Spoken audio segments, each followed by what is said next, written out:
যুক্তরাষ্ট্রে পড়তে যাওয়া হাজার হাজার শিক্ষার্থীর মূল লক্ষ্য থাকে পড়ালেখা শেষে একটা ভালো চাকরি পাওয়া। কিন্তু আপনি কি জানেন, মার্কিন মুলুকে শুধু ভালো রেজাল্ট করলেই চাকরি মেলে না। সেখানে স্টুডেন্ট ভিসা থেকে হাই পেইং জব পাওয়ার নির্দিষ্ট কিছু আইনি ধাপ ও কৌশল রয়েছে, যা সঠিক সময় না মানলে পড়াশোনা শেষে খালি হাতে দেশে ফিরতে হতে পারে। আজকের ভিডিওটিতে জেনে নিন যুক্তরাষ্ট্রে উচ্চশিক্ষা শেষে চাকরি পাওয়ার নিশ্চিত পথগুলো।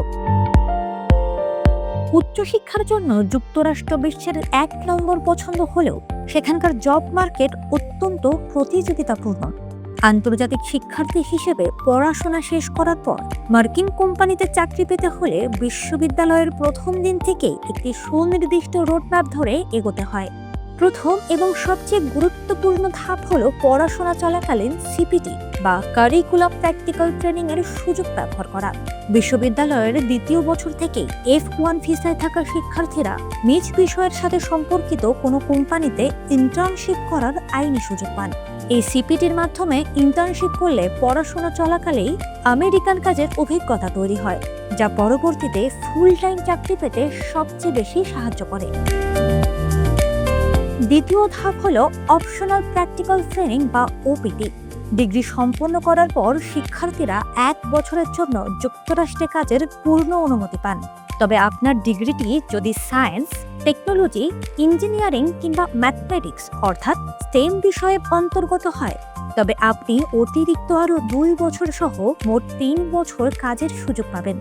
নন স্টেম ব্যাকগ্রাউন্ডের চেয়ে স্টেম ব্যাকগ্রাউন্ডের শিক্ষার্থীরা এই 3 বছর সময় পাওয়ার কারণে খুব সহজেই ভালো কোম্পানিতে চাকরি স্থায়ী করে নিতে পারেন। তৃতীয় ধাপ হলো কাজের পাশাপাশি শক্তিশালী নেটওয়ার্কিং ও ভালো স্কিল ডেভেলপমেন্ট। আমেরিকায় কেবল অনলাইনে সিভি জমা দিয়ে চাকরি পাওয়া কঠিন। লিঙ্কডইন ব্যবহার করা, ইউনিভার্সিটির ক্যারিয়ার ফেয়ারে অংশ নেওয়া, প্রফেসর ও অ্যালুমনাইদের সাথে সুসম্পর্ক রাখা এবং মেধা প্রমাণের মাধ্যমে রেফারেল জোগাড় করা চাকরি পাওয়ার অন্যতম চাবিকাঠি। চাকুরির পাশাপাশি ভালো কন্ট্রিবিউশন থাকলে বছরে সহজে 50 থেকে 80 হাজার ডলার বা বাংলাদেশি টাকায় প্রায় 60 লাখ থেকে 98 লাখ টাকা পর্যন্ত শুরুর বেতন বা এন্ট্রি লেভেল স্যালারি পাওয়া সম্ভব। চাকরি পাওয়ার পর চূড়ান্ত লক্ষ্য থাকে H1B ওয়ার্ক ভিসা অর্জন করা। আপনার কোম্পানি যদি আপনার পারফরম্যান্সে সন্তুষ্ট হয়, তবে তারা ইউএস ইমিগ্রেশনে H1B ভিসার জন্য স্পন্সর করে, যা পরবর্তীতে স্থায়ী বাসিন্দা বা গ্রিন কার্ড পাওয়ার মূল দরজা খুলে দেয়।